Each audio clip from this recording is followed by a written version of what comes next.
o segundo trimestre, né? Num momento muito difícil, num momento muito conturbado, né? A gente ainda está guardando aí as recomendações do Estado para a aula ser híbrida, né? E então, particularmente é isso. Eu agradeço muito a sua presença, agradeço por você estar aqui conosco nessa aula. Ganhamos todos nós, muita gente fora da SEDUC pedindo para entrar.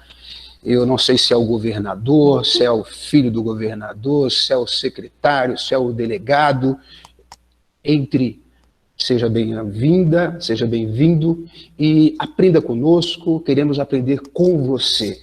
Essa aula, ela tem a aula de sociologia, ela tem esse dinamismo, né? Nunca o professor sabe tudo, como não sabe, o professor aprende e todos aprendem. Por quê? Porque no transcorrer da aula, esse é o nosso desejo, a aula pode ser enriquecida com um pensamento seu, com a sua presença, com uma palavrinha sua, pode trazer luz, pode trazer um pensamento, pode causar uma energia, e essa energia em pensamento, né, a lá Sócrates, né, a paideia, o parto, o nascimento de um pensamento, isso pode dinamizar a escola, isso pode dinamizar primeiramente você, depois a todos nós, e a escola e o mundo. É isso que nós gostaríamos de discutir nessa aula. Trazendo um recado muito especial para os nossos alunos, vocês estão de parabéns pelo que fizeram aí no primeiro trimestre. Eu sei que foi muito difícil, eu sei da luta sua com relação à internet, o horário, a gente poder administrar a nossa vida, né, pessoal, com horários diferentes, dormindo tarde, acordando cedo, ou dormindo cedo, acordando tarde. Eu sei, eu também passo por isso, é muito difícil nós nos administrarmos, temos uma disciplina. Mas é preciso ter uma disciplina, é preciso que a gente lute contra algumas coisas, né? Aquela preguicinha, né? Aquele desejo de não vou, deixa para lá, né? Postergar, né? As coisas. Tudo isso causa para nós, tem causado para mim muitas vezes um preço alto para se pagar. Tudo bem, turma? Eu quero que você entenda que, embora você esteja de parabéns no primeiro trimestre, pelo que você fez, pelas notas de sociologia, pelas suas notas aqui na PEI, com todas as outras disciplinas, é muito importante que você não perca o referencial, que você não perca o seu objetivo, que você não perca o porquê você está aqui, qual é o sentido de você estar estudando, né? Nós vamos estudar hoje qual é o sentido da vida, da religião, da ciência, já vou dar o tema já, mas essa informaçãozinha aqui é importante para você, porque tem muita gente, pessoal, também tem pessoas que o tinhoso, né, ele derrubou, ele fez cair, aquele aluno, aquela aluna que podia dar um pouco mais, que podia participar mais, que podia estar mais presente, né, fazer os exercícios de forma mais responsável, né, não fizeram, deixaram, né, as suas notas vermelhas, está aí nos boletins de vocês, mas o que eu quero deixar para você, essa brincadeira do tinhoso, né, é que você pode melhorar. E esse é o sentido da vida, que agora nesse segundo trimestre você melhore, busque ser melhor para você mesmo. Eu não vou ficar aqui, me degladiando com você para você fazer as minhas... Você sabe como que eu penso sobre isso, entendeu? Cada um no seu quadrado, cada um na sua responsabilidade, cada um fazendo o que tem que fazer. Se você faz o que tem que fazer responsavelmente, com gosto, poxa vida, só você tem a ganhar. Tudo bem, turma? E é essa a introdução que eu quero dar para a aula. Você é o capitão do seu destino. Você é o senhor da sua alma. É um poema que nós vamos ler aqui, independente do credo do William, né? Independente do credo desse autor, independente da filosofia que está por trás dele, ele fez um poema que vai determinar toda uma geração, e muito citado por Nelson Mandela, dizem, né? Eu não sei, provavelmente seja isso, porque até inclusive foi o filme do Nelson Mandela, o Invictus, né? O poema é o Invictus, que o Nelson Mandela, que foi alguém muito especial no século XX, né, que lutou contra o apartheid na África, foi um presidente da África do Sul. Pessoal, Esse camarada ele tem uma importância muito grande para a história. E dizem que ele, o que movia ele lá na cadeia, o que dava esperança para ele, o que dava para ele sentido, sabe, garra para um dia atrás do outro na cadeia, né, turma? Não é fácil. Era esse poema. Eu quero, então, convidá-los a participar comigo dessa aula, tudo bem? Dizendo para você, então, finalizando aí essa questão do primeiro trimestre, aqueles que foram bem. Se você teve nota melhor comigo e não merecia essa nota, o juízo é seu. Se você foi bem comigo, mas você achava que poderia ser melhor, que a sua nota poderia ser melhor, que você poderia ser melhor avaliada, que a avaliação é uma coisa muito, assim, subjetiva, né, pessoal? Principalmente aqui na internet, né?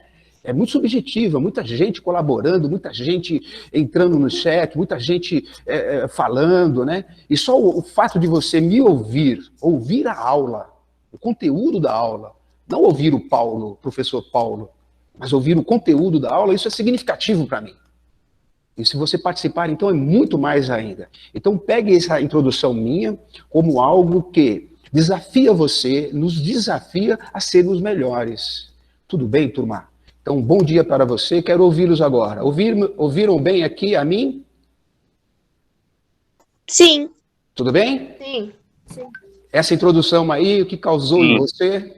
Que causou em você essa introdução, o professor cobrando, falando, olha, vocês estão de parabéns pelo primeiro trimestre, o primeiro A, o primeiro B, o primeiro C, a galera veio na responsa, olha eu falando, né, sociologia é isso mesmo, né, na responsa, fazendo com vontade, parabéns para você. Mas tem aquelas pessoas que nós precisamos ajudá-los, eu, você, todos nós, que tem a sua dificuldade, muitas vezes poderia fazer, mas não fez por causa da internet, não fez porque teve alguma dificuldade física, emocional, entendo a dificuldade emocional, turma, puxa vida, esse momento de estresse, esse momento de burnout, esse momento de depressão, nós vamos falar sobre isso já já, mas pessoal, eu entendo tudo isso, mas o teu professor precisa saber da sua dificuldade.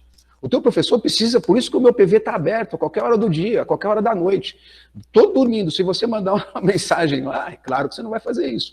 Eu vou responder você, porque você está numa emergência e eu sou professor 24 horas. Tudo bem, turma? É isso, tá bom?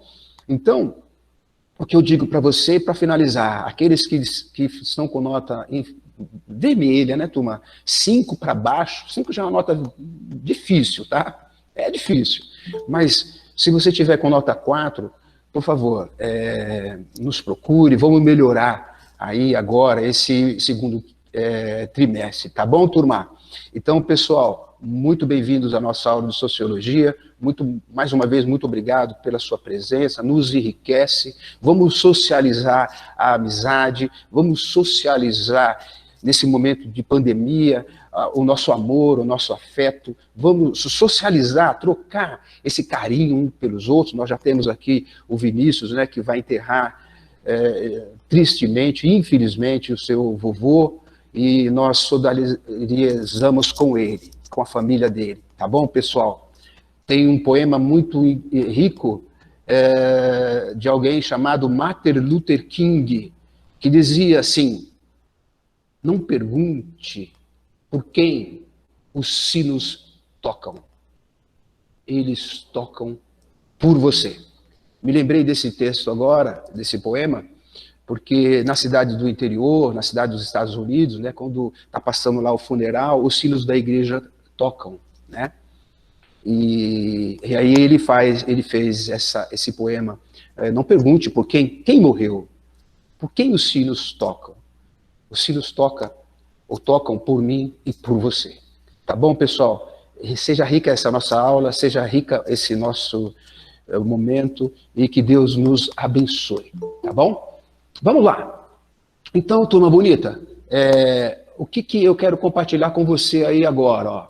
Eu quero compartilhar com você a nossa Sociologia segundo bimestre. Você está vendo aí? Dá um ok para mim aqui. Tá vendo aí o primeiro slide? Dá para ver, professor? Sim, professor. Sim. Bacana, bacana. Essa interação tem que ter entre vocês e a mim, tá? Então, olha, Sociologia, segundo bimestre, aula 7. Identificar, contextualizar e criticar tipologias evolutivas, populações nômades e sedentárias, entre outras. Ou seja, o homem no seu universo de desenvolvimento, desde os tempos mais remotos até os dias de hoje, e oposições dicotômicas. O que é isso? Duas vias, né? Esquerda e direita, dicotômicas, né? Cidade e campo, cultural, natureza, civilizados e bárbaros, razão e emoção. Hoje nós vamos trabalhá-la, razão e emoção, razão e fé, ciência e fé, muito discutido hoje, muito discutido aí nessa questão da pandemia, no mundo inteiro. O Brasil coloca a ciência abaixo da fé, né? O Bolsonaro diz, pessoal, muitas pessoas no mundo, muitas pessoas, sejam da Inglaterra, dos países que a gente diz mais cultos, eles também têm probleminha aqui nessa área. Não são todos, não é a grande maioria, é verdade, mas são pessoas. Pois não, querido?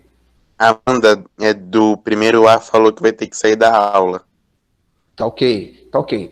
Vamos observar depois isso, marcando aqui, porque é importante que você coloque o seu nome, a sua série, tá? E vocês podem entrar aí, pessoal, conversar um com o outro, falar, kkkk, a aula tá legal, kkkk, a aula não tá legal. Isso é livre na minha aula, turma. Não tem problema nenhum. Você só precisa usar o HDR. O que é o HDR, turma? É a humildade, é a dignidade, é o respeito, tudo bem? Aqui também funciona assim, tá? Então, vocês querem brincar aí, falar um pouco, ô Kevin para Tamires, ô Larissa para Gustavo, querem brincar, falar, às vezes eu estou falando muito e você se desconcentrou, né? Não tem problema nenhum comigo. Eu vou imprimir lá depois a entrada de vocês, vou verificar lá vocês, kkkk, o professor tá, gaguejou. Por mais um motivo eu gosto do senhor, professor.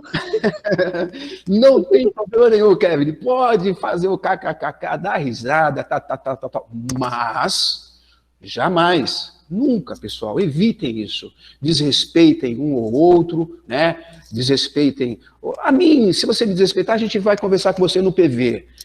Aí tudo bem. Mas cuidado com isso, tá? Então a sala é de vocês. A sala é nossa agora. A gente pode... É claro que você tem que prestar atenção, me ajudar e falar, professor, para um pouquinho, vamos tomar um café? Vamos dar um minutinho aí? Respira um pouquinho. Eu vou aceitar isso, não tem nenhum problema. O que não pode, pessoal, é o desrespeito, é a falta de humildade, né? Dignidade. Eu ouvi dizer que alguém aí fica brincando com nazismo, fica brincando com coisinhas aí sérias, inclusive crimes, né? Então, essa pessoa... ele espere que ele não caia comigo no PV, porque sabe como que a gente trabalha, tudo bem, turminha? Então pode brincar aí, pode falar um com o outro, que assunto legal, ou esse assunto chato. Se você falar isso, não tem nenhum problema, porque você é senhor de você mesmo, você é senhor do seu saber, né? Eu estou aqui tentando fazer uma aula ser bacana para vocês. Tudo bem, turminha? Então vamos lá. Alan, alguma observação? Alguma observação aí? Espera aí, deixa eu ver. Não. Não, Só então... o povo que está te elogiando no chat. Oi? Só o povo que está te elogiando no chat. Eu que tenho que elogiar vocês, turma. Eu tenho que elogiar vocês. Imagina. Consequência do progresso para a sociedade, na tecnologia, no trabalho e no meio ambiente. Pessoal, está totalmente ligado. A gente vai ver isso do início. Eu vou gastar umas 3, 4 aulas. Eu vou pedir para o meu pessoal aqui me liberar. A autoridade, né, me liberar aqui para eu trabalhar esse assunto com vocês de uma maneira didática e de uma maneira lá do início, para que a gente venha entendendo esse processo dessa, não é briga, pessoal, mas dessa divisão entre ciência e fé, ciência e emoção, razão e fé, desde o início, para que a gente entenda o mundo hoje. Para que a gente entenda como é importante ter as duas coisas, e essas duas coisas, elas parecem que são uma só, você vai ver isso aí depois lá para frente, tudo bem, turma bonita? Então, olha só, ciência e religião, né? Você está vendo aqui no início da história da humanidade, em que praticamente não havia distinção entre essas duas realidades. Não existia distinção entre ciência e religião. Tudo bem? Você está vendo um quadro aqui, bonito, certo? O dedo de Deus e o cientista aqui. Mas olha só o que esse camaradinha faz. Quem é esse cara, pessoal? Michelangelo Ludovico Buonarroti Simone. É o chamado Michelangelo. Esse camarada, ele é 1475 e 1864. Pessoal, esse quadro, né, esse afresco porque está no ar, lá na Capela Sistina, quando está na casa do Papa, está lá onde o Papa mora. Foi pintado por esse cara. Eu vou falar pouco dele, mas só para você entender que esse Michelangelo, ele, se você olhar com detalhe para o quadro, né, você vai ver um Adão caído, né, um Adão meio sem vida, né, e você vai ver Deus tocando ele, dando vida para ele, né. Esse Michelangelo, pessoal, ele é alguém que, sem dúvida nenhuma, é ele mais 11 no time de futebol. Mais 11 cientistas, é ele mais o Einstein, é ele mais quem você quiser colocar aí, o Newton na física, o Einstein na física, quem você quiser colocar, o Freud na psiquiatria, quem você quiser colocar é Michelangelo. Tá? E quando a gente olhar esse quadro, você precisa crescer, e aí você me permita dizer isso, porque eu também estou crescendo nesse conhecimento, no conhecimento da cultura. O Michelangelo, ele é adorado no mundo inteiro desde essa época. Claro que o que eu quero observar com você aqui é a importância desse cara que é estudado até hoje na engenharia, na arquitetura, nos quadros. Tudo bem, pessoal? Então, é só para você saber que esse camaradinho aqui, ele vai fazer, a pedido de um papa, esse afresco, né? Ele vai pintar, demorou 4 anos, e é a casa onde todos os papas, lá em São Pedro, né? na Catedral de São Pedro, onde os papas residem, moram. Tudo bem aí, turminha? Ok. Ok? Então tá. Colocamos aqui o Michelangelo. Agora eu vou falar para você, que é também uma introdução à nossa aula, tá? Sobre aquele poema que eu disse para você lá do Nelson Mandela, que ele leu, né, lá na cadeia. Chama-se Invictus, tudo bem? Então, se você está lendo aí, acompanhe comigo, ó. Do fundo desta noite que persiste, a me envolver em breu. Tá? Então ele está falando da noite que persiste a me envolver em breu, eterno e espessoso. Espesso, né? Aquela noite que não termina nunca, aquela noite escura. A qualquer Deus, se algum acaso existe, por minha alma insubjugável, agradeço. Nas garras do destino e seus estragos, sob os golpes que o acaso atira e acerta, nunca me lamentei. E ainda trago minha cabeça, embora em sangue ereta. Além deste oceano de lamúria, somente o horror das trevas se divisa, porém o tempo, a consumir-me em fúria, não me amedronta, nem me martiriza. Por ser estreita a senda, eu não declino. Nem por pesada a mão que o mundo espalma. Eu sou dono e senhor do meu destino. Eu sou o comandante de minha alma. William Ernest Henley, né, um escritor e poeta inglês, escreveu, teve muita dificuldade na vida, a história da vida dele é uma história, morreu com tuberculose, para você ter ideia, com 53 anos, e ele fez esse poema chamado Invictus. E esse poema, ele, embora a gente não está discutindo religião aqui e fé, ele é muito bonito, porque ele diz, olha, embora a noite esteja muito espessa, né, embora a noite esteja aí uma escuridão, ou seja, a vida está nessa pandemia toda que a gente está vendo, nesse momento de morte, nesse momento de horror, nesse momento que é uma antessala, vamos assim dizer, do inferno, né, turma, de sofrimento, de dor, né, fazendo alusão aí às religiões cristãs, né, e católica.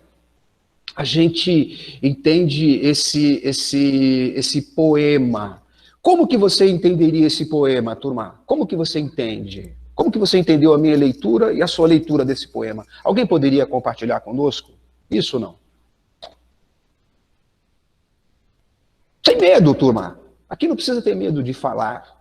Aqui tem medo de não falar. Se você tem que ter medo. Mas pode falar. Arrisca o que você quiser. Leia de novo, se for o caso.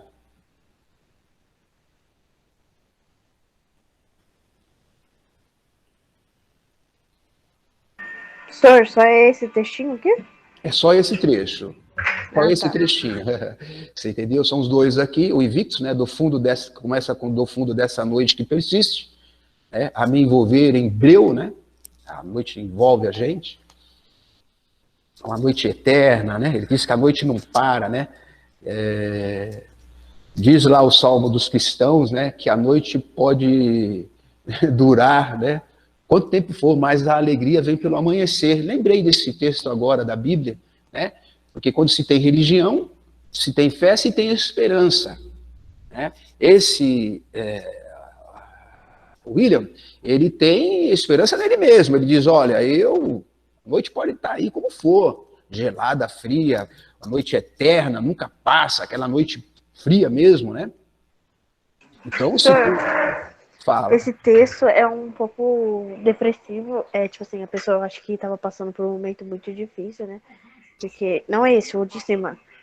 Que fala muito sobre a vida, tipo assim, acabando, sabe? Como se ela estivesse no fundo do poço. Algo do tipo. Algo legal, boa a sua observação. Mas veja que ele está na segunda parte dizendo que ele não vai se entregar, não é isso? Eu não li ainda, eu só li aquela. Então lê a segunda parte aí, para você socializar com a gente aqui, essa parte aqui. Quem que falou aí? Eu, a Vitória. Vitória do quê? Vitória Correia. Vitória Correia. Ó, pessoal, é muito importante você participar, socializar, né? Eu estou colocando aqui, ó, aula em 3/5, né? 21, a Vitória Correia já participou, tá bom? Isso é importante para mim, pessoal, isso é importante para você. É claro, a gente tem 60, 70 pessoas aí, se todo mundo falar, a gente vai ficar sem tempo. Mas observe alguma coisa desse poema e fale conosco.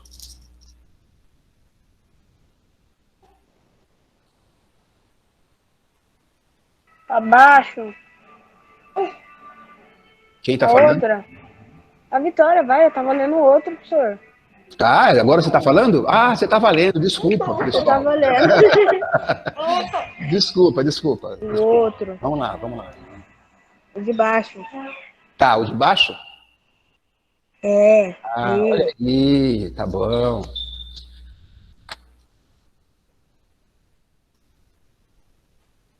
Vitória Correia, você é do primeiro o quê, Vitória? Primeiro C. Primeiro C. Uma das melhores salas da escola. Verdade, eu sei, porque eu tô nela. Mentira. Primeiro C? Professor. Junto com o primeiro B Opa! e o primeiro A. Opa, junto com o primeiro B Professor. e o primeiro A. Vamos lá, Tomás. Tá. Professor, eu posso comentar sobre essa parte? Pode. Quem tá falando? A Vitória. Ah, Vitória. Pode, Vitória. A Vitória. Isso. Professor, eu acho assim que ele descreveu um pouco sobre as dificuldades que ele estava passando, que ele deu uma citação além desse oceano de lamúria, ele deu uma citação e embaixo ele já fala, tipo assim, ele não vai se render àquela prova, àquela dificuldade, ele vai continuar lutando porque ele é dono da própria vida, ele é dono do seu destino, tipo assim, ele escolhe e mais pra frente ele vai ter aquela resposta, entendeu? Quando ele escolher agora. Ah, legal, ótimo, boa reflexão. Bom pensamento, hein? Professor. Obrigada. Levantar a mão. Quem tá falando? Esquece, eu ia falar a mesma coisa que a Vitória falou. Pode falar então, Esther. Esther, primeiro o quê? É Kevin. É Kevin? Primeiro B. Eu ia falar que ele é dono de si mesmo, da própria alma, do próprio caminho. Kevin em primeiro B, né? Isso. Mas você falou diferente dela, tá vendo? E argumentou bem. É isso aí. Esther, nossa, professora Aula, mano, tô de mal dele, tô de mal. Quem? Esther. Peraí. Esther, Kevin ou é Esther? Eu não entendi. É Kevin. É Kevin que falou? E a Esther? É que eu não posso... Eu não sei quem é Esther. Ah, então tá. É Esther. É a Kevin. Tá bom, Kevin. Então, veja, Kevin, você é isso. É o início de você entender um poema, ler um poema, construiu ali, entendeu o que o autor estava falando e vamos ver se tem colocação nas nossas vidas, não é verdade? Tá? Mais alguém? Mais alguém quer compartilhar aí com a gente o entendimento desse texto? Não? Então vou passar para a próxima tela, tá, pessoal? Então, olha só. Nós vamos ver agora, nessa introdução ainda sobre ciência e fé, um camarada chamado Blaise Pascal, que foi um importante matemático, ele foi um teólogo, a gente estuda os teoremas dele, ele é importante filósofo, tem uma escola de filosofia, né, que vem agora no século XVI e de diante, né. E o Blaise Pascal, ele morreu apenas com 39 anos, tá? Mas a sua vida dedicada à ciência, sua vida dedicada à filosofia, à matemática, né? Ele vive um momento em que a revolução científica está começando, tudo bem? Um período que se estende até os finais do século XIX e no qual a ciência, a física, a química, a biologia começam seus desenvolvimentos assim, iniciais, tá? Para toda a humanidade. Tudo bem, turma? Blaise Pascal é alguém que você vai conhecer sempre nas aulas de filosofia, né? A gente vai falar, o seu professor de filosofia vai citar, em sociologia também a gente pode citar, na matemática também, mas é importante você conhecer esse nome, Blaise Pascal, tá bom? Ele tinha uma frase que é muito importante. Vocês estão comigo aí, turma? Sim. Sim. Estamos aqui. Tá. Sim. Então tá. Veja que nós vamos viajar, e pode ser que às vezes o professor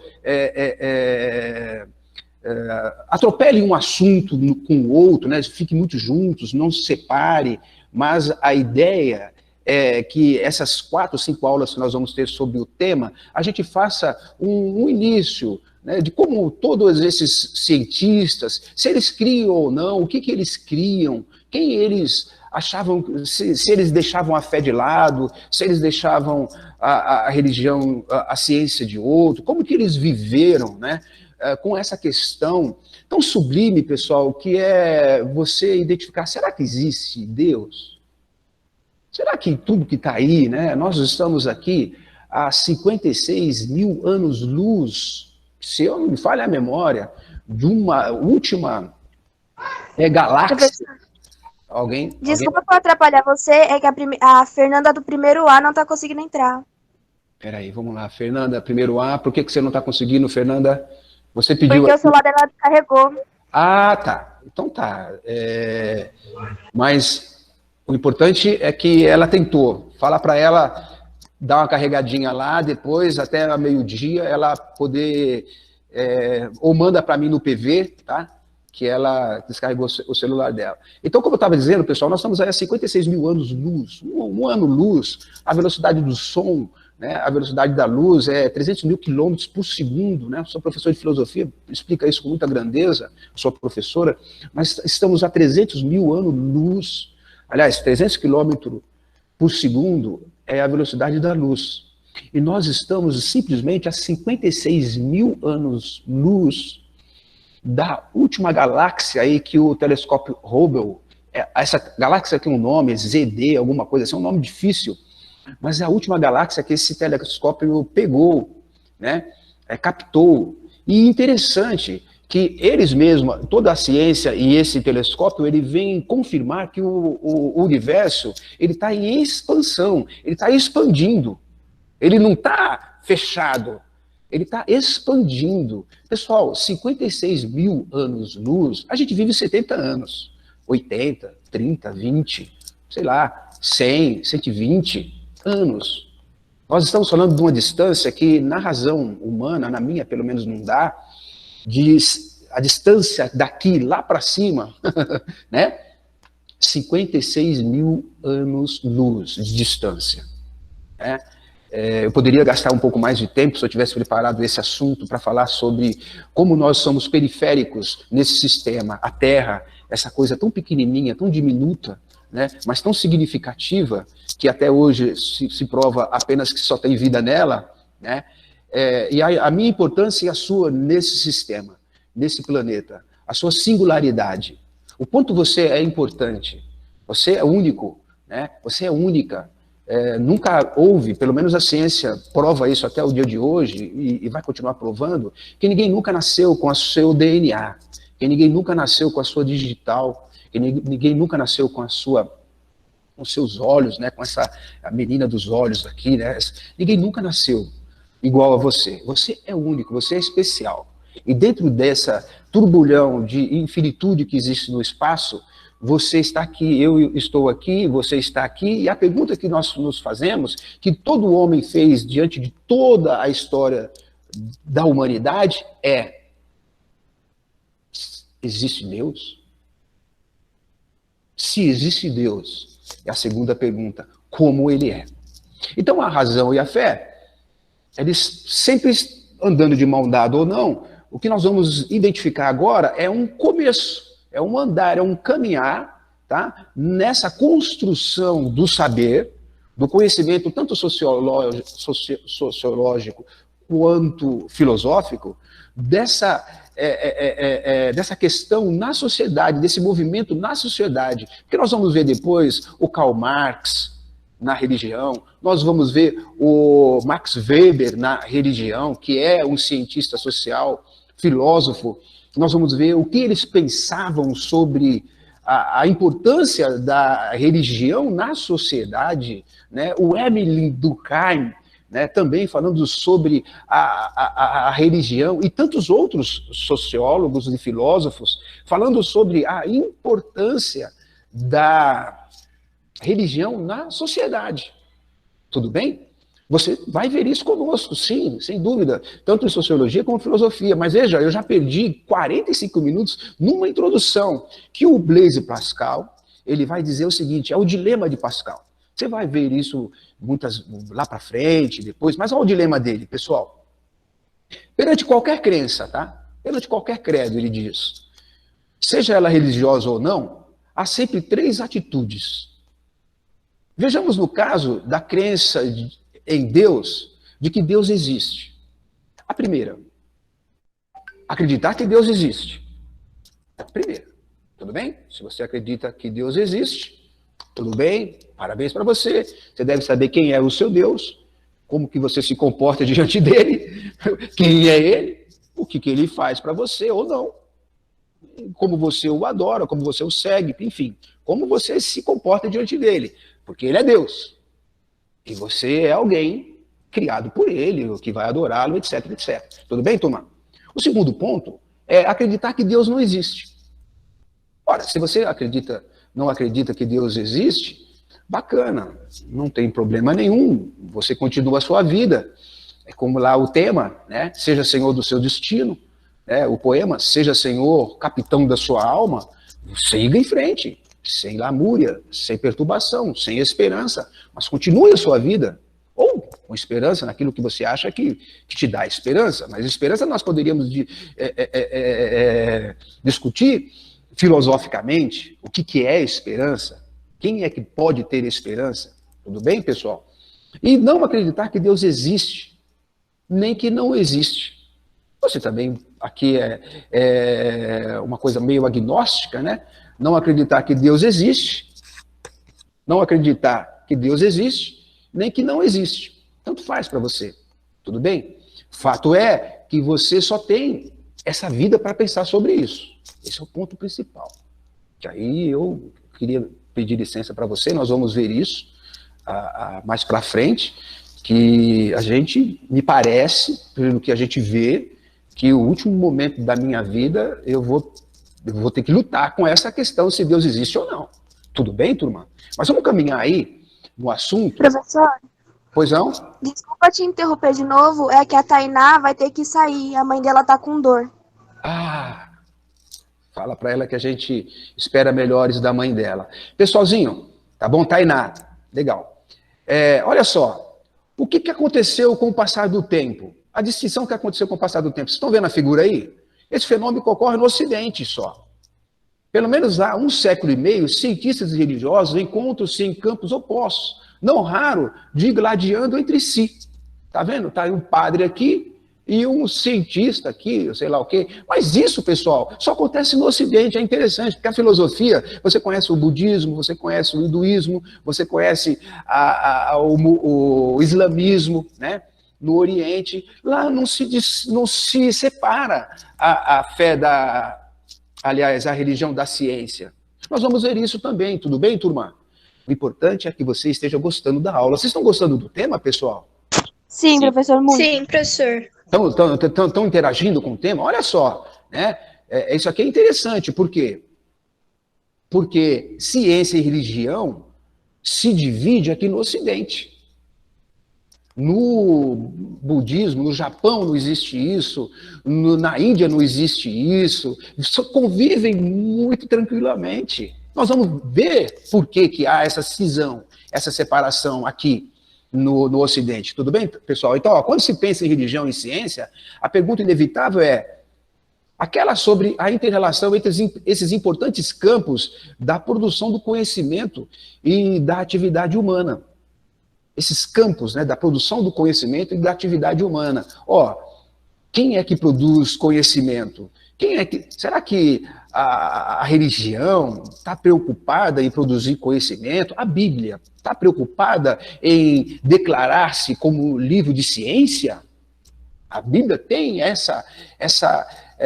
esse quesito nela, né, vamos assim dizer, uma palavrinha que eu tinha uma outra, mas eu vou usar essa. Ela tem esse objetivo de mostrar que ela é um livro, provar cientificamente que Deus criou as coisas, ou ela é um livro de fé? Mas nós não estamos falando só da Bíblia, poderia ser o Alcorão, poderia ser um livro do budismo, poderia ser um livro dos mormons, poderia ser um livro de qualquer outra religião e qualquer outra seita. Você deveria entender que esses livros não estão preocupados em difundir ciência. Se você entender isso, você começa a entender o que eu estou querendo falar, e levei aí alguns minutos para chegar até esse ponto.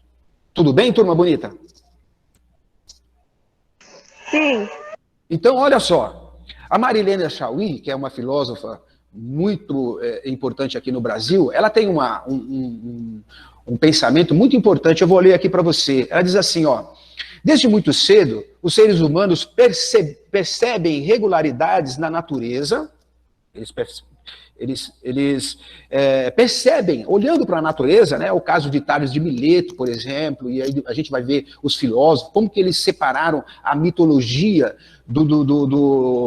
da ciência, né? Mas desde muito cedo os seres humanos percebem irregularidades na natureza e sabem que não são a causa deles.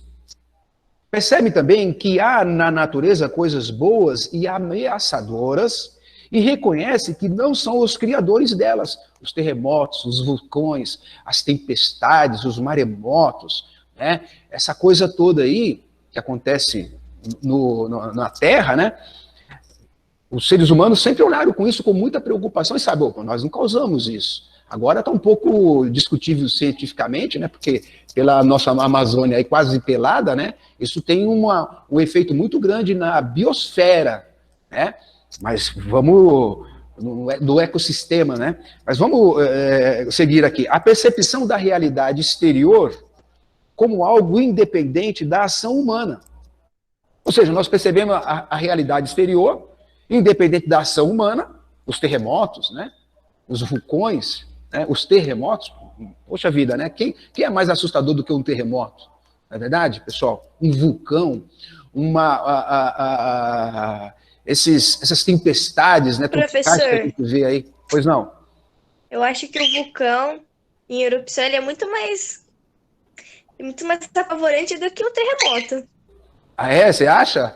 Mais apavorante? Com certeza. Ambos são apavorantes. Eu não quero estar perto de nenhum dos dois. O terremoto não tem jeito de estar perto, né? Porque você está onde ele está, né? O vulcão, sim, você pode se deslocar. Mas é verdade, eles são apavorantes, né? Por exemplo, a gente viu aí o tsunami, né, há 10 anos no Japão, 10 ou 12 anos, 15 anos no Japão, essas coisas que acontecem na natureza, pessoal, tudo isso é apavorante, né? O homem fala, poxa vida, eita, como eu sou pequenininho, né, turma? Como nós somos pequenos diante dessa grandeza que é o universo, né? Tudo isso para dizer para você que a percepção da realidade exterior como algo independente da ação humana nos conduz à crença em poderes superiores ao humano e à busca de meios para nos comunicar com eles. Nasce assim a crença nas divindades. Ou seja, o ser humano está sempre buscando em algo, né, se há um Deus, né, ele está sempre se questionando se há Deus e está buscando esse Deus nas coisas da natureza, né? Então ela diz assim, ó, o sagrado é a experiência da presença de uma potência sobrenatural, que habita algum ser, planta, animal. Esse Deus habita em alguém, seja na planta. Tem gente que adora a planta na Índia, né? Tem gente que adora um animal. Na Índia tem muitos, né? A vaca. Exato. O elefante, o rato, a cobra. Eles adoram um monte de coisa. Muitas religiões. A piranha, tá? Coisas vêm. Alguém me chamou? Fogo. Lá não existe churrasco. Fogo. Eles não fazem churrasco de vaca. Eles não fazem churrasco, não faz piranha, não faz nada, gente. Isso. Coitada deles. Mas veja, o sagrado é a experiência simbólica da diferença entre os seres, a superioridade e do poder de alguns sobre outros, sentidos como espanto, mistério, desejados e temidos. Né? É aquela questão do profano e do santo, né? Aquela questão de que você vê alguém infinitamente superior a você mesmo, né? É esse o espanto que causa a religião, seja ela qualquer religião. Tudo bem, pessoal? Então, olha só, seguindo aqui nos nossos slides, né, a gente viu aqui nós temos pessoas que escreveram sobre essa questão de religião, né, essa questão de ciência e fé, e tem um camarada chamado Galileu, né, ó, Galileu Galilei, você vai verificar o primeiro homem, né? Aliás, o primeiro homem não, na verdade ele vai apenas seguir uma escola aristotélica, uma escola sobre o universo, né? Depois a gente explica isso com mais detalhes para vocês, sobre a concepção como que o universo, como o Sol, como a Terra, eles se relacionam, né? Então é interessante, aqui só para a gente ter uma ideia sobre o que ele escreve, ele diz o seguinte, a intenção do espírito. E aqui é uma alusão que ele faz a essa dicotomia essa separação, melhor dizendo, esses dois caminhos entre ciência e religião. Tudo bem? Olha só o que ele fala. E você sabe que Galileu, ele vai provar, né, que a existência, né, na verdade não é perpendicularidade, mas é a Terra, né, dando volta, né, através do Sol. Então, olha só, a intenção do Espírito Santo é ensinar-nos como se vai para o céu e não como vai o céu. Galileu Galilei.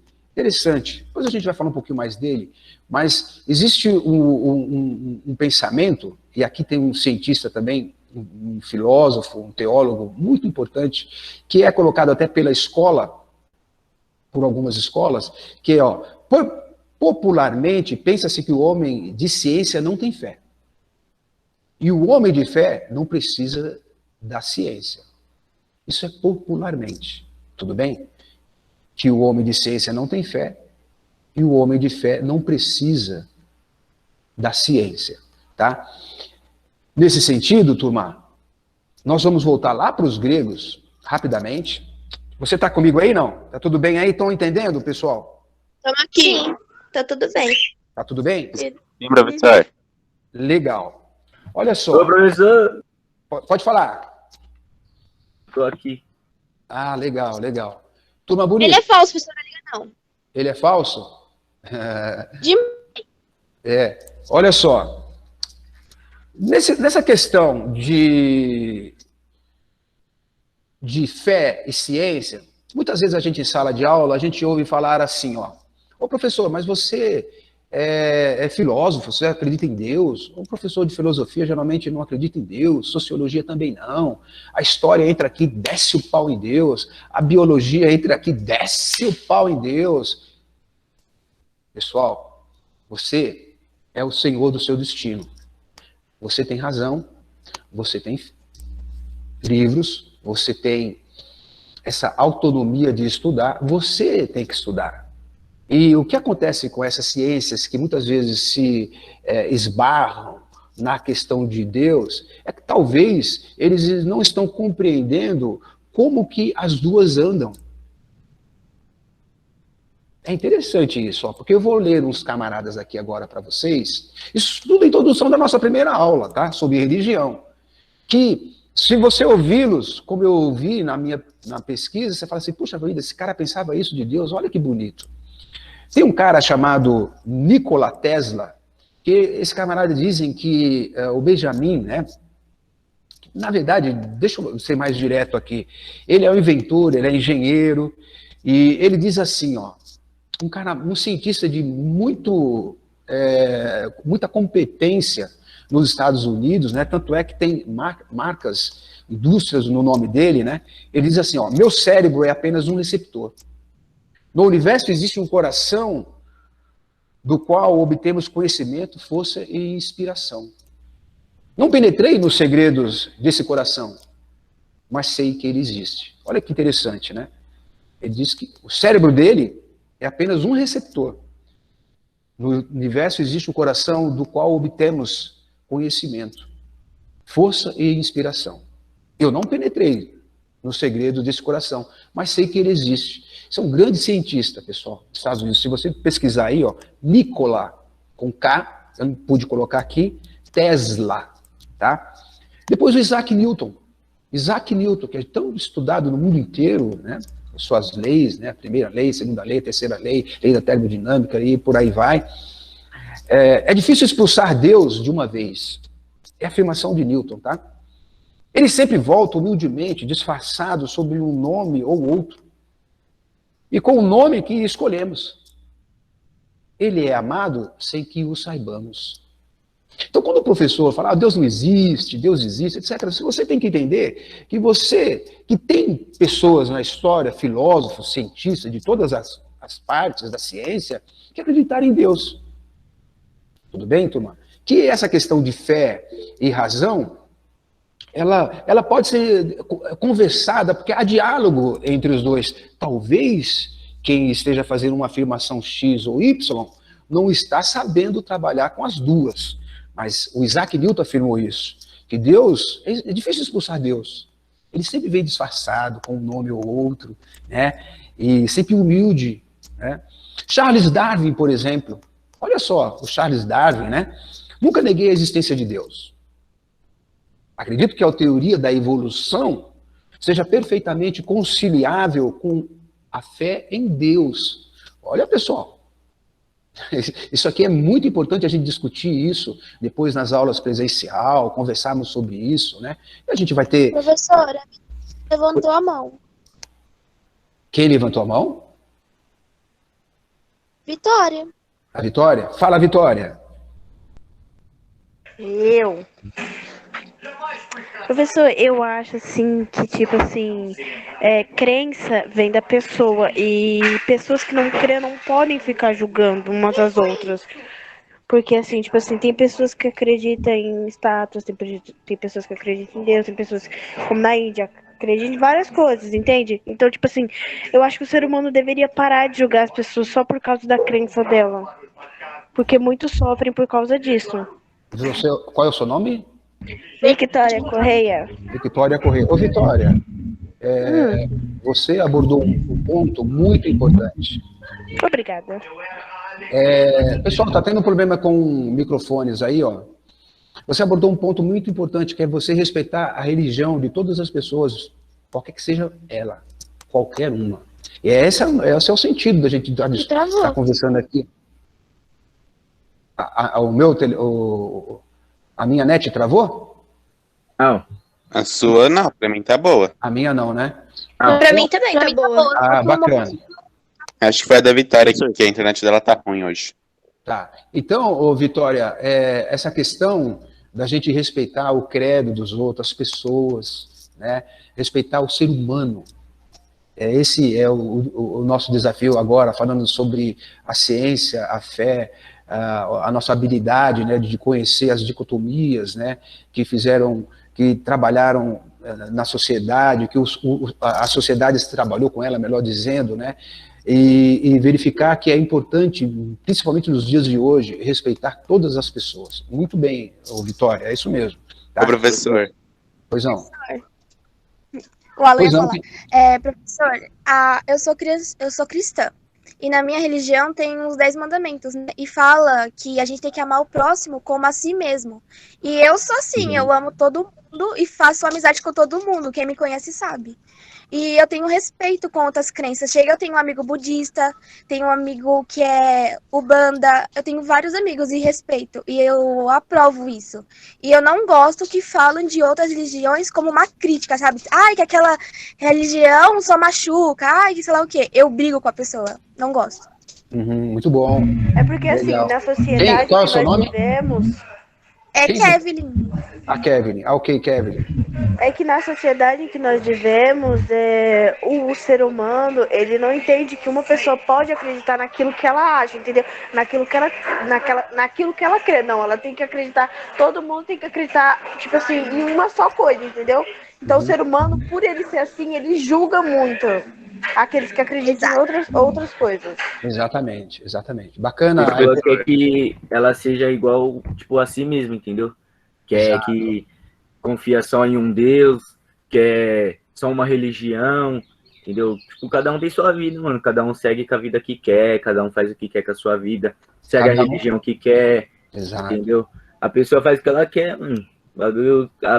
O ser humano, professor, em si, pra mim, eu acho o ser humano muito nojento, entendeu? Tem umas pessoas que é muito nojenta, então, mano, deixa a pessoa viver a vida dela, mano. Quem tá falando? Ah, é o Iago, né? O Iago. O Iago. Ai. Iago, professor. Que série que você é, Iago? Eu sou Primeiro do primeiro... Primeiro B. Ô, Então, o Alan quer falar. Só um segundinho. O Iago, só para não esquecer o que o Iago falou, depois o Alan pode falar. O Iago, eu entendi o que você quis dizer, mas se você me permitir uma correção, e você usou uma expressão que é difícil tentar corrigi-la. Porque na bucha, como a gente diz um termo no militar, o ser humano causa esse sentimento na gente mesmo. Nós, seres humanos, causamos em nós esse asco. Até desculpa aí pelo que eu falei. Não, querido, eu entendi perfeitamente.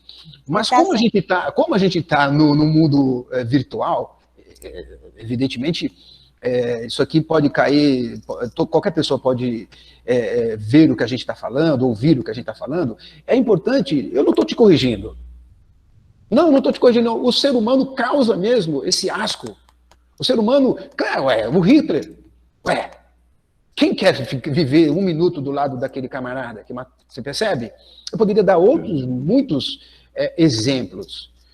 Eu entendi você, eu só estou dizendo para você que você está absolutamente certo. E quando a gente diz lá que o poema que eu trouxe para você, né, eu sou o capitão da minha alma, eu sou o senhor do meu destino, ora, o Pascoal em seguida diz, olha, tudo bem, se você acredita que Deus existe, perfeito. Um dia quando a gente chegar lá, em algum lugar, depois da morte, né, e não existir Deus, eu perdi, porque ele dizendo Pascal, eu acredito em Deus e ele não existe. Ô, professor, eu acho que, tipo assim, também, as pessoas devem olhar para dentro da pessoa, entendeu? Por exemplo, eu tenho que olhar dentro de si, não ao seu redor, não o que você faz ao longo do seu dia, entendeu? Tipo, eu tenho que ver o seu caráter, quem você é, entendeu? Se você é uma pessoa boa, se você não é, entendeu? Não é uma religião que vai fazer a pessoa boa. É o Iago que está falando isso? Então, Iago, você está certo. Muito do que existe uma coisa é a pessoa dentro da igreja, outra coisa é a pessoa fora da igreja, né? Isso é realidade mesmo. Às vezes pessoas dentro de uma igreja, dentro de um templo, dentro de uma coisa sagrada, seja lá qual a igreja que ela vai, templo que ela vai, ou não igreja, ela não consegue muitas vezes viver com a realidade daquilo que ela acredita, que ela confessa. né? Há uma discrepância entre o acreditar numa coisa e viver outra. Toda religião vive com isso, tudo bem? Toda religião convive com isso, tá certo, pessoal? Mas o ser humano como o Iago estava falando, só dizendo, agora a gente tem coisa boa no ser humano, né? Vamos lá, turma, quem que eu gostaria de falar sobre isso? Era o Alan. Eu queria falar que o respeito se envolve também não só na questão, se envolve também na questão da sexualidade, da religião, mas se envolve também muito na sexualidade, que tipo, eu sou bissexual, sinto atração por homens e por mulheres. E não foi uma decisão fácil, tipo, eu tive que estudar para saber se era isso mesmo que eu queria. Eu estudei tudo para vi relatos de pessoas para saber o que eu queria ser. Aí eu vi o que eu queria ser. Aí, tipo, por isso eu tô querendo muito estudar nesse assunto, que eu fiquei acho que um mês estudando a sexualidade, as sexualidades, as bandeiras, a história da comunidade LGBT. Eu vi também que ela foi considerada uma doença há 30 anos atrás. Uhum. Aí depois a OMS descartou essa fala que homossexualidade não era uma doença, e sim um estilo de vida. Professor, Quem está falando? a Vitória. Guilherme Fala, tem Vitória. falar, professor. Professor, eu acho assim que o ser humano, ele é muito ingrato. Porque, tipo assim, tudo que a gente faz para as outras pessoas é, tipo assim, um erro. É, tipo assim, uma falha. Tipo assim, é errado fazer isso. Tem a sexualidade, a religiosidade. Ai, falei errado. E outras coisas. Tipo assim, aquilo que a gente tem vontade de fazer para a sociedade é, tipo assim, um erro. Então, tipo assim, o ser humano, ele critica a si mesmo. E eu fico tipo, mano, mas em vez de você correr atrás do seu sonho, não, você liga, a gente, como eu posso dizer, a gente liga muito pra opinião dos outros, e a gente não deveria fazer isso. Porque se a gente for pela opinião das pessoas, da sociedade, a gente vai cair muito nessa vida. Então, a gente tem que seguir por nós mesmos e seguir nossos sonhos. Porque a sociedade vai te colocar pra baixo porque ela só sabe criticar você. Em tudo que você fizer, ela vai te criticar. Tanto ao nosso redor quanto aquelas pessoas que estão longe. Ela nunca vai ver o nosso melhor, e sim o nosso pior. Eu acho assim. Então, é justamente isso, e aí o Alan, né, ele tem muita razão no que ele está falando, né, porque são escolhas que a gente faz na vida.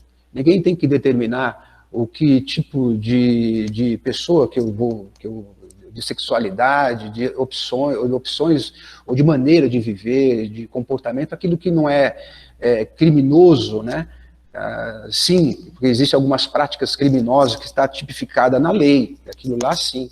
Mas enquanto a nossa escolha de como viver, o nosso prazer, aquilo que dá sentido à nossa vida, que nos alegra, isso é individual de cada um. Eu nem me permito a falar sobre isso, porque não sou, nem estou preparado para falar isso nessa aula, mas especificamente entendendo que o ser humano tem direito, como eu li o poema Invictus, né, de escolher sua vida, sua trajetória, de como melhor viver, mesmo que as noites sejam escuras, né, mesmo que todo um turbilhão de pessoas e de sistemas lutem contra mim, eu tenho que ter essa resiliência, né, eu tenho que ter essa vontade, essa garra de viver aquilo que eu acho correto.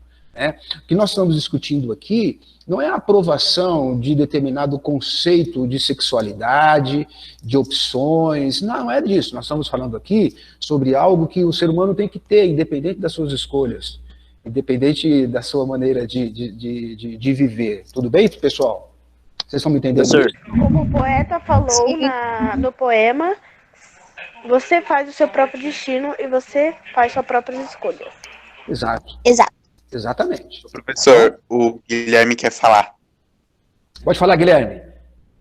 Eu também acho que religião é um pouco cultural também, porque provavelmente se eu morasse em outro país, outro local aqui do Brasil, não seria cristianismo. Muito bem, Guilherme. Bem observado. É uma questão que o Weber ele vai discutir, ele vai estudar isso, o Emile Durkheim também, né?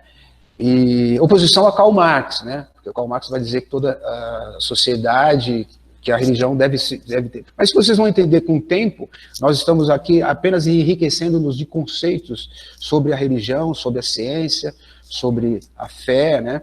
Sobre a importância do ser humano encarar esse momento difícil na vida dele. Eu trouxe um poema, mas você está muito certo. Religião é uma questão sociológica, é uma questão da sociedade. Claro que se você nascesse, por exemplo, lá por exemplo, na Síria, né, você seria... Que tipo de religião, mesmo na Síria, você escolheria, né? Tem muita influência dos pais, tem muita influência da sociedade, e você está certo com relação a isso. Tudo bem? Você é o Guilherme, de que série, Guilherme? Primeiro C. Primeiro C. Bacana. Guilherme, abaixa a mão. Legal. Pessoal, olha só, os antigos gregos que deixaram para o Ocidente essa questão de Deus, essa questão dos mitos, né? Eu coloquei aqui para você, e você dá uma lidinha depois, tá? Depois a gente tem aqui, ó, as visões gregas, né? Nós vamos entrar agora no mito, isso aqui é muito legal, é até uma questão cultural, eu trouxe aqui para você. Não importa que eu perca um pouco de tempo com essa aula, mas para nós nos enriquecermos esses conceitos, ó.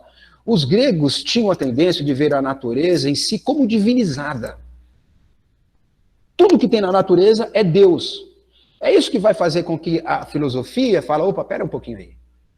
Tales de Mileto e outros, né? Na verdade, tinha outros antes dele, de repente nem nasceu lá na Grécia, mas é só para a gente entender conceitualmente o que a gente estuda na nossa cartilha, vamos assim dizer, tendência de ver a natureza em si como divinizada. Tudo bem, turma? Olha aí, ó, muitos deuses gregos, né?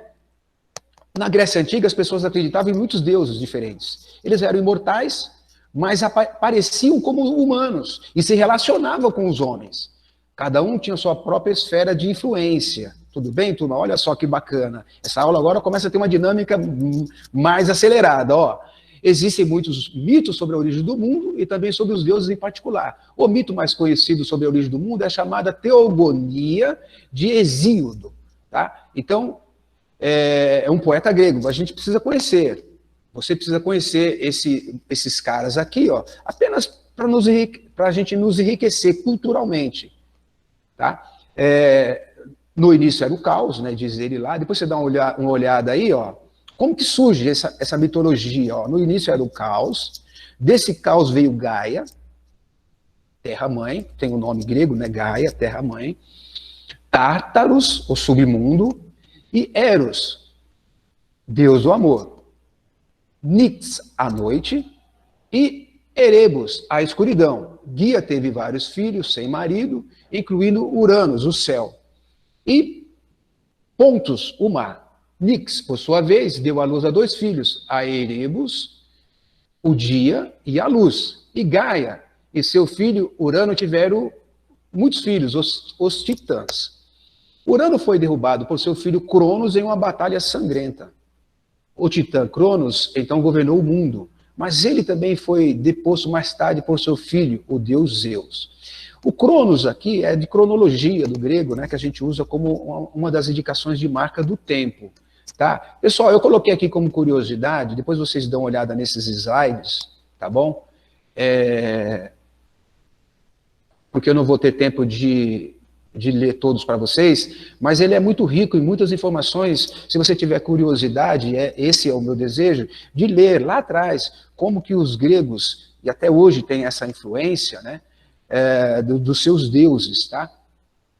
Então, as fontes da mitologia grega, por exemplo, podem ser encontradas em muitas obras literárias antigas, né? Isso inclui registros históricos, tecidos artesanais. Quando a gente vai em museus, a gente vai ver muito da arte grega, né?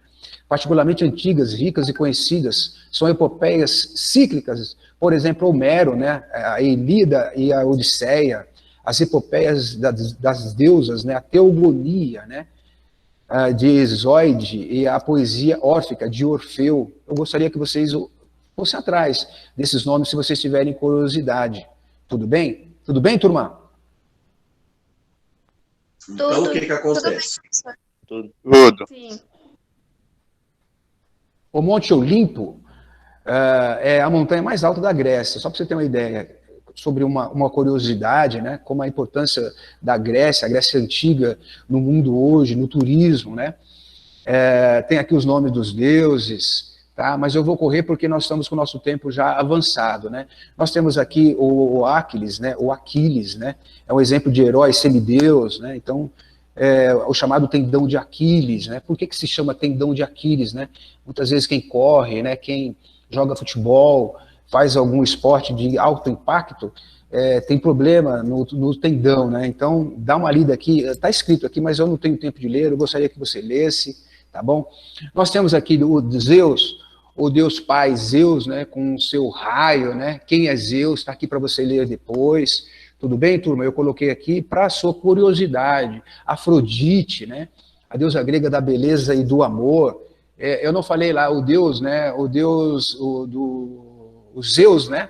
Ele é o Deus mais poderoso do Olimpo, né? O pai dos deuses e dos homens. Então eles acreditavam em tudo isso, né? E depois a gente viu aqui também Afrodite, né? A deusa grega da beleza do amor. Afrodite é a deusa da beleza, do amor e do desejo sensual. Então, dá uma lidinha aí depois, por curiosidade.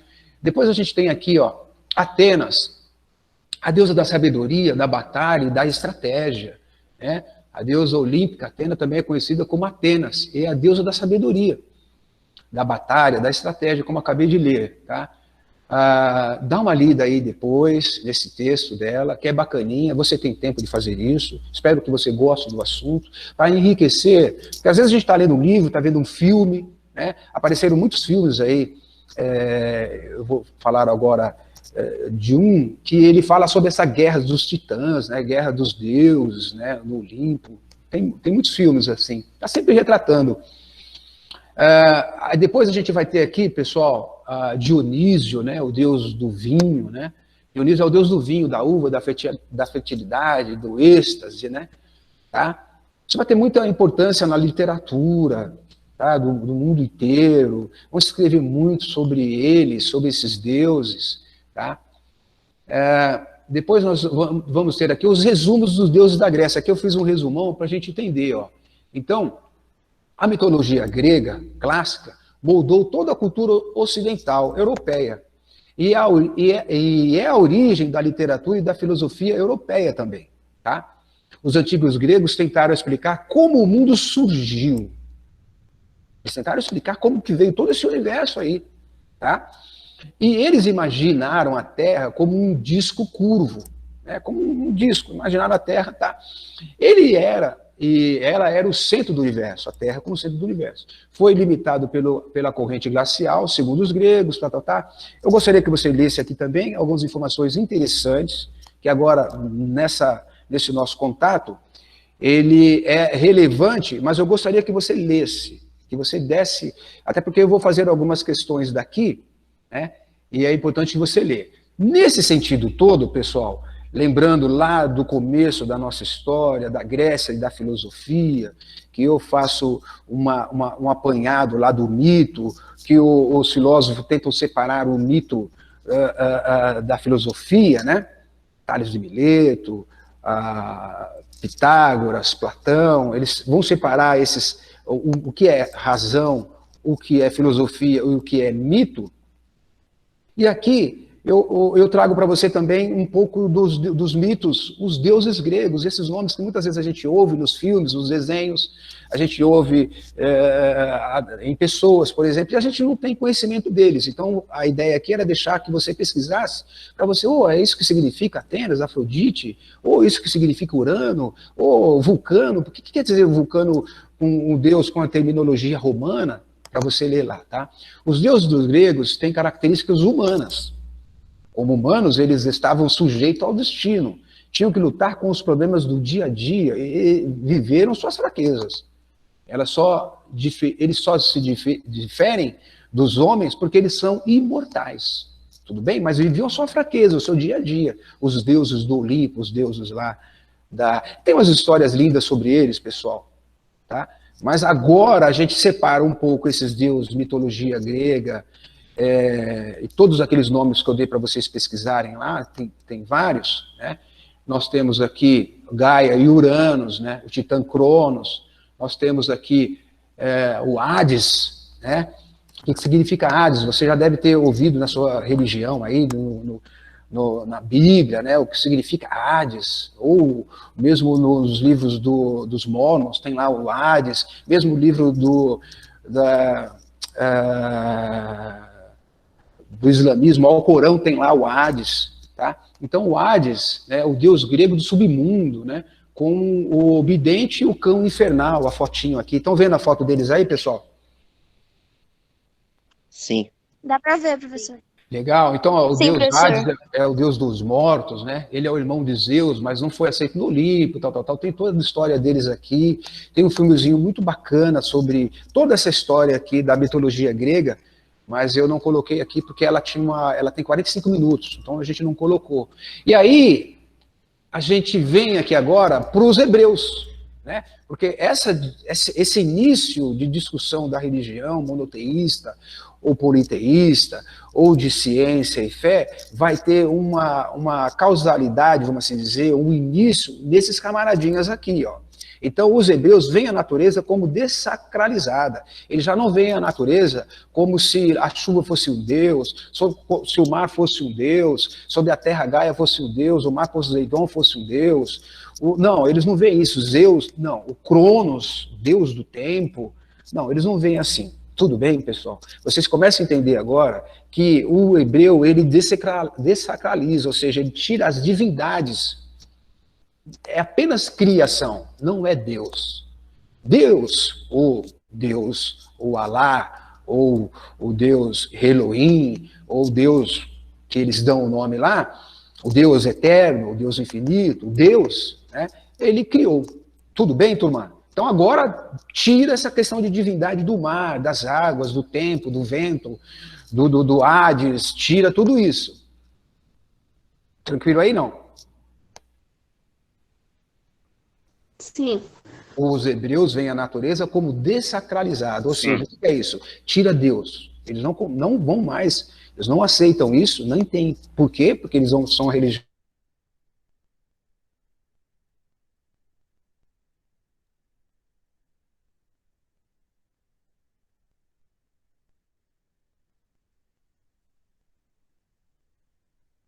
Só o meu travou. Meu travou Não, o meu também. também travou. O meu travou. A dele tá congelada pra mim. É mesmo.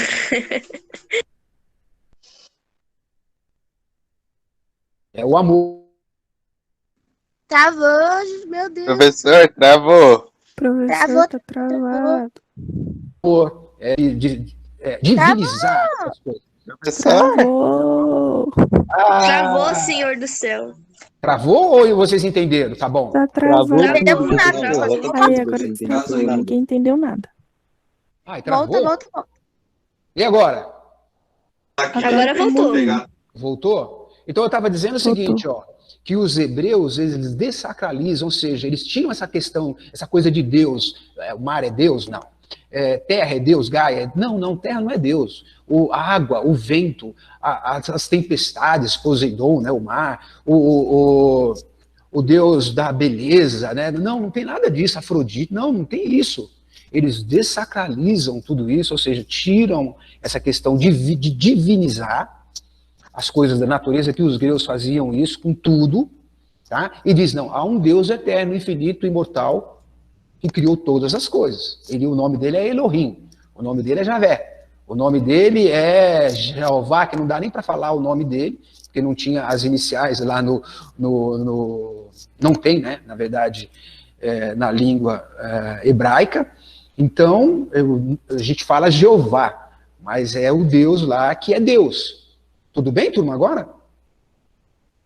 Sim, professor. Não, Vocês estão entendendo aí agora a diferença dos deuses gregos para os deuses de Israel? O Deus de Israel, o Deus dos hebreus? Sim, professor. Tudo bem? Você Professor, pode não... é Elohim, acho que é Elohim, El Shaddai, esqueci o outro. Elohim, El Shaddai, Javé, todos esses nomes que ele tem, porque ele era a manifestação de Deus em determinado momento, né? Então, Elohim é o Adonai, né?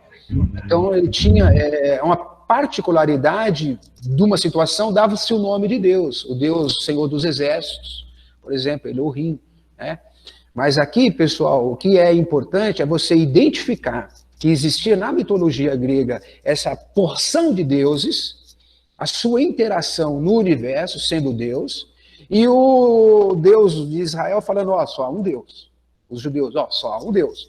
Quem está certo, quem está errado aí, pessoal, isso é problema seu e da sua fé. Tudo bem? Isso é problema seu e do seu destino.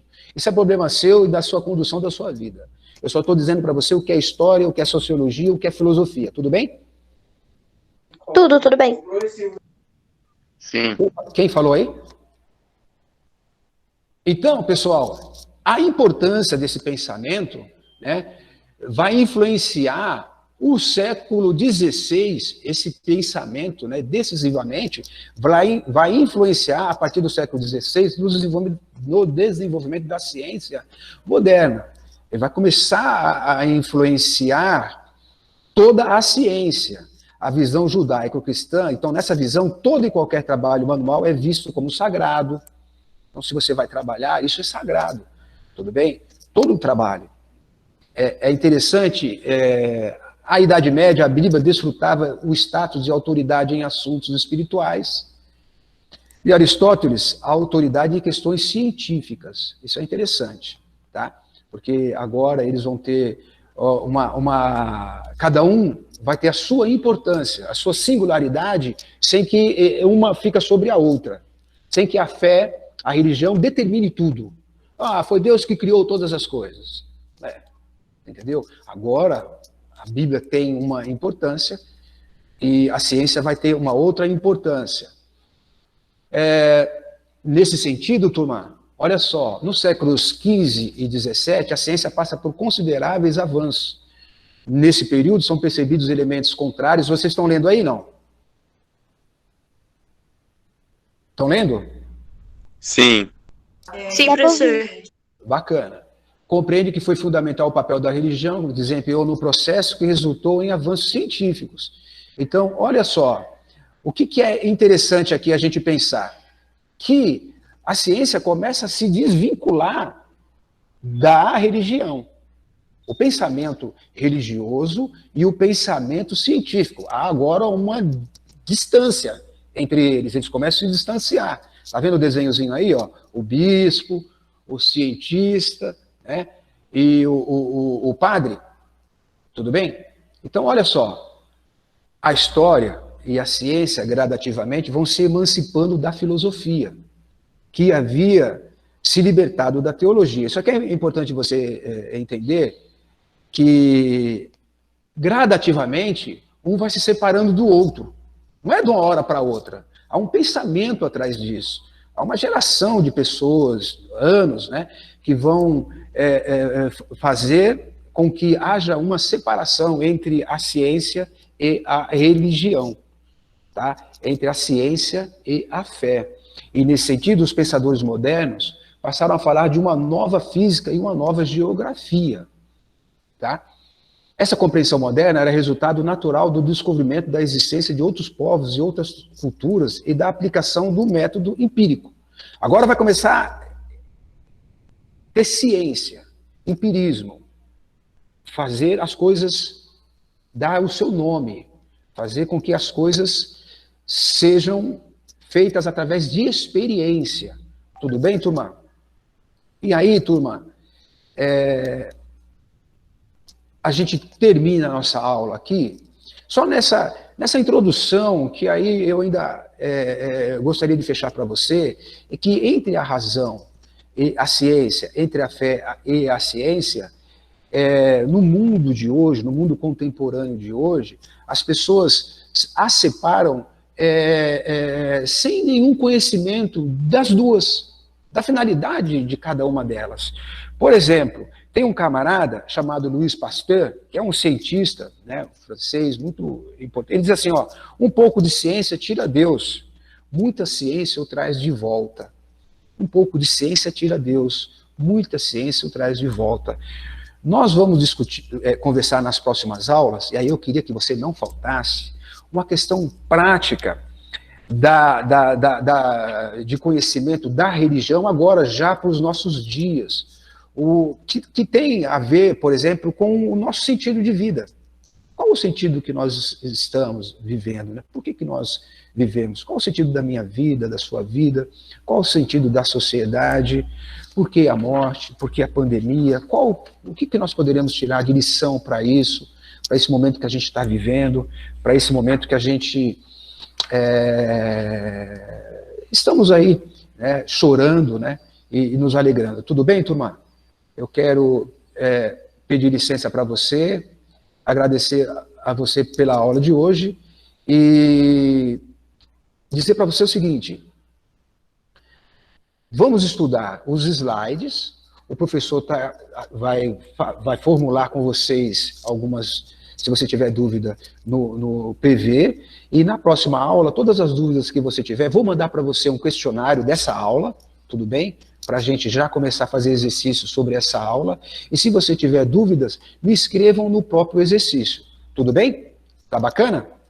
Estou terminando a gravação e aí a gente vai conversar, tá?